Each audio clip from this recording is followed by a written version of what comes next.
अब आइए हम लोग चलते हैं 27, क्या कहना चाहते हैं। कहता है किसी साक्ष्य में कथित तथ्य की सत्यता को पश्चातवर्ती कार्यवाही में साबित करने के लिए उस साक्ष्य की सुसंगति के बारे में कहता है। क्या कहा? किसी साक्ष्य में कथित तथ्य की सत्यता को पश्चातवर्ती कार्यवाही में यानी बाद वाली कार्यवाही में साबित करने के लिए उस साक्ष्य की सुसंगति के बारे में कह रहा है। क्या कहना चाह रहे हैं? मतलब कि ये साक्ष्य पहले ले लिया गया, ये पहले एविडेंस लिया जा चुका है, चाहे वो किसी रूप में। तो वही कहना चाह रहे किसी साक्ष्य में। अब मार्जिन नोट को अगर बनाना चाहे तो थोड़ा सा और विस्तार कर सकते हैं। क्या?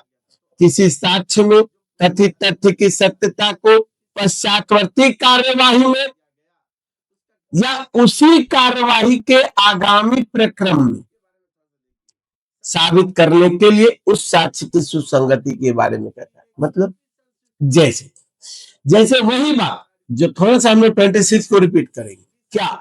जैसे मान लिया कि कोई व्यक्ति पहले जो केस चला था, ए और बी के बीच कोई केस चल रहा था, ए और बी के बीच कोई केस चल रहा था और उसने मान लिया कोई एविडेंस दिया ए ने बी के खिलाफ, ए ने बी के खिलाफ कोई एविडेंस दे दिया और वो एडमिसिबल भी हो गया, ग्राह्य भी हो गया, एडमिट भी हो गया।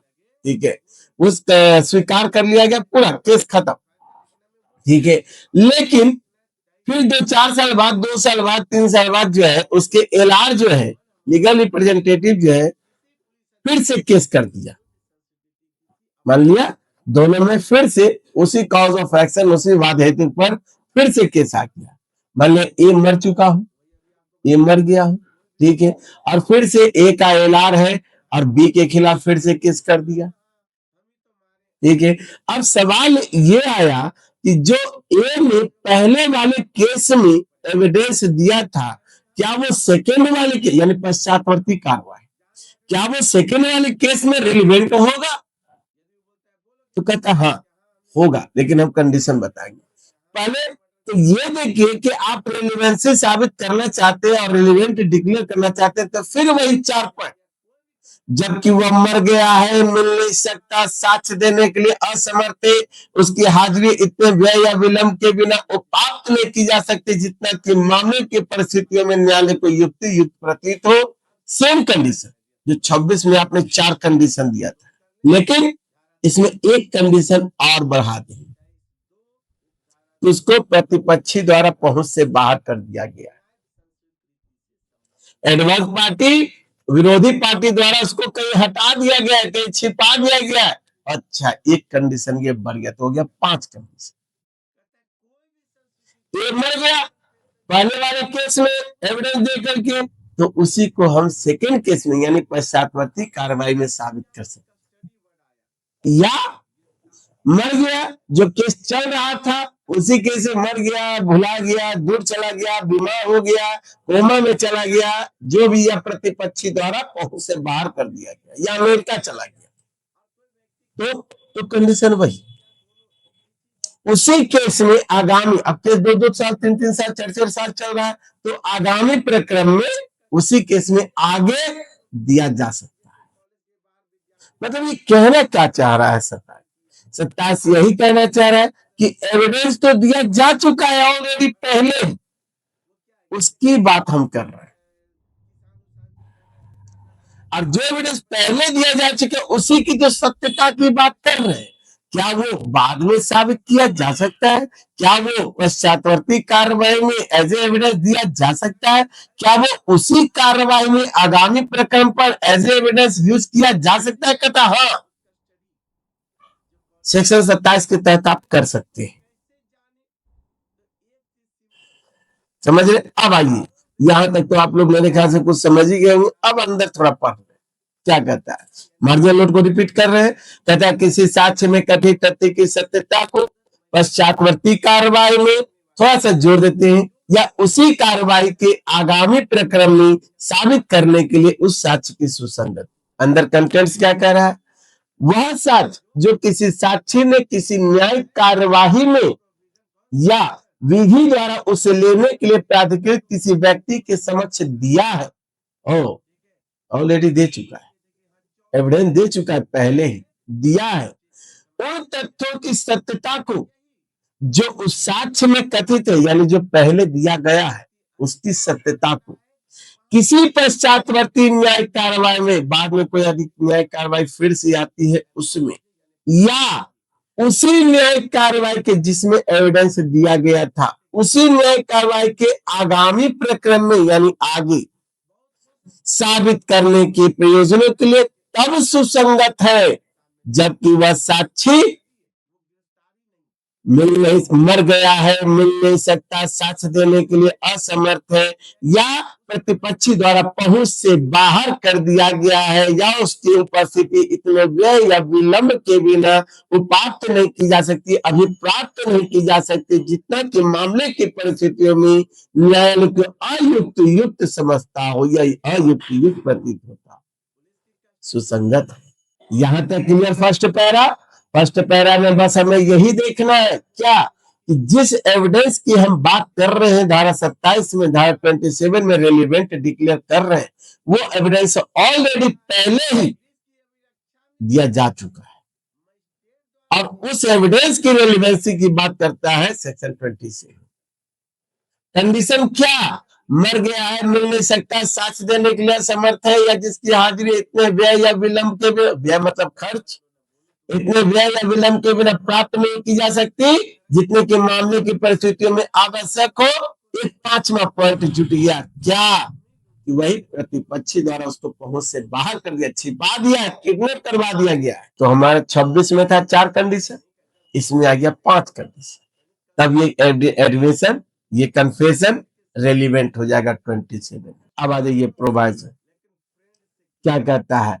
अब लेकिन इसके रेलिवेंसी के लिए प्रोवाइजो में आपको यहाँ पर जैसे एक पैरा मिलेगा, उसको आपको 3 पॉइंट हम लोग पढ़ेंगे क्या, कि ठीक है आप रेलिवेंसी डिक्लेयर कीजिए सेक्शन 27 में, ठीक है रेलिवेंट होगा, पहले वाला एविडेंस बाद में भी दिया जाएगा, या तो पश्चातवर्ती कार्रवाई हो, कोई अलग से कार्रवाई हो, या उसी कार्रवाई के आगामी प्रकरण में दिया जाएगा, रेलिवेंट है। लेकिन ऐसे नहीं, कुछ और चीज को बतानी पड़ेगी क्या, आइए वही कहता है प्रोवाइजर, परंतु वह तब जबकि वह कार्यवाही जो आगे आप कार्रवाई करें, पश्चातवर्ती कार्रवाई, वह कार्रवाई उन्हीं पक्षकारों या उनके हित प्रतिनिधियों के बीच में थी। ये फर्स्ट पॉइंट, ये आपको साबित करना पड़ेगा कि जो पश्चातवर्ती कार्रवाई है या जो आप आगामी प्रक्रम कर रहे हैं, वो उन्हीं पक्षकारों या उनके हित प्रतिनिधियों, यानी मर गया तो उसका एलार आया, उन्हीं पक्षकारों या उनके हित प्रतिनिधियों के बीच में थी, तभी रेलिवेंट। सेकेंड, प्रथम कार्यवाही में प्रतिपक्षी को प्रतिपक्षा का अधिकार और अवसर था। मतलब जनरली आप जानते हो कि जो भी एविडेंस दिया जाता है उसका एविडेंसरी वैल्यू कब होता है, जब उसका क्रॉस किया जाता है। तो क्या जो पहले कार्यवाही में एविडेंस दिया था जिस व्यक्ति ने, उसको क्रॉस किया गया था, तो कहा कि क्रॉस हो या न हो, लेकिन एडवर्स पार्टी को, विरोधी पार्टी को क्रॉस करने का अवसर भी दे दिया गया था ना, तो भी काफी। यानी विरोधी पार्टी को, प्रतिपक्षी को प्रतिपरीक्षा का अधिकार और अवसर दिया गया था। अच्छा, तब तो वो एविडेंसरी वैल्यू तो रखेगा ही। तथा थर्ड पॉइंट, विवाद प्रश्न, यानी जो फैक्ट इन इश्यू की बात कर रहे हैं, क्वेश्चन ऑफ फैक्ट, विवाद प्रश्न प्रथम कार्यवाही में जिसमें एविडेंस दिया गया था, प्रथम कार्यवाही में सारतः वही थी जो द्वितीय कार्यवाही, यानी जो बाद वाली कार्यवाही में आप रेलिवेंसी डिक्लेयर करना चाह रहे हैं, प्रथम कार्यवाही में क्या वो फैक्ट इश्यू जो विवादित था, वही जमीन का मामला, वही चोरी का मामला, वही लूट का मामला, सेकंड कार्यवाही में क्या वही है? हाँ, लगभग वही है। हाँ, ये अलग बात है, पहले कार्रवाई में 10 लाख का दावा था, इसमें 15 लाख का, लेकिन सारता मूल रूप से अगर देखा जाए तो वही है। तो हमारे यहाँ पर ध्यान रखिए, जो क्वेश्चन होगा हम पूछेंगे, पहले पूरे बातों को सुन लेंगे, ठीक है। तो क्या कह रहा है कि ठीक है भैया, आप 27 के फर्स्ट पैरा में तो आप दे रहे हैं रेलिवेंसी, लेकिन ये 3 कंडीशन को आपको बताना पड़ेगा। क्या 3 कंडीशन? फर्स्ट, वहां से आप चाहे तो ब्रैकेट घर करके 1 पॉइंट, सेकेंड पॉइंट घेर देंगे। फर्स्ट, कार्यवाही को अलग रखे, बाकी को कर दे। उन्हीं पक्षकारों या उनके हित प्रतिनिधियों के बीच में थी। फर्स्ट पॉइंट, कार्रवाई उन्हीं पक्षकारों या उनके हित प्रतिनिधियों के बीच में थी। ये first point. Second point, bracket से आप चाहे तो उसको घेर सकते हैं।